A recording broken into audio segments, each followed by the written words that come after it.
Essai sur la secte des Illuminés. Par Jean-Pierre-Louis Deluchet. 1789. Avertissement.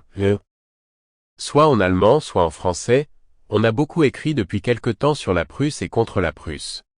Le nouveau gouvernement a été jugé avec une sévérité extrême. Dans tous ses ouvrages, il est question des Illuminés.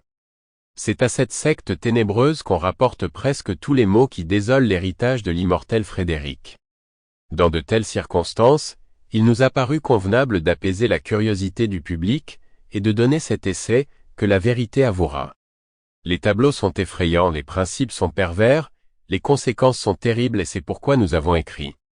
S'il est dangereux de parler, il serait perfide de se taire.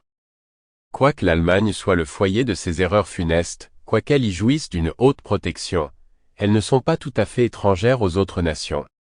La France n'est pas entièrement pure.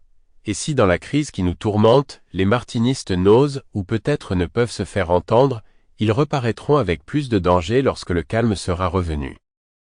Ô mes concitoyens, croyez que nous ne répandons pas de fausses alarmes.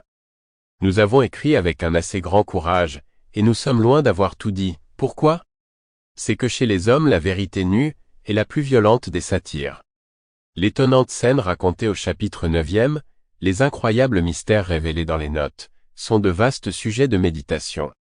Il y a cependant des impostures ourdies avec plus d'adresse, mais on ne peut encore les dévoiler sans indiquer le lieu de la scène, et dès lors, c'est livrer au ridicule des hommes que l'ordre social a intérêt de faire respecter. Introduction. Lorsque j'ai écrit cet ouvrage, je ne me suis pas flatté d'être cru, et conséquemment je ne me suis pas flatté de convaincre. Quand on vient révéler des choses si extraordinaires, il faut se résigner, et s'attendre à passer pour un déclamateur.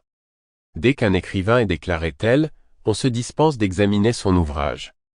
Mais si la force du sujet avait seule exalté l'imagination, si la connaissance du mal avait aigri le jugement, si le noble désir de sauver les humains avait armé l'éloquence de ces traits foudroyants qui accablent l'erreur, si l'on n'était sorti de son caractère que pressé par l'imminence du danger, tout lecteur impartial devrait du moins obéir à cette crainte salutaire, qui trouble une sécurité perfide, et juger par lui-même si les malheurs prévus sont chimériques, ou si la prudence ordonne de s'en occuper. Les gens honnêtes s'alarment, les gens tièdes doutent, les coupables nient, les sages examinent, et c'est eux que j'invoque en ce jour et dont je voudrais aiguillonner le zèle. On serait assez porté à détester cette machination mystique, mais on ne croit pas encore à son existence. Il faudrait pouvoir articuler les faits, mettre à même de les vérifier, nommer les... Sample complete.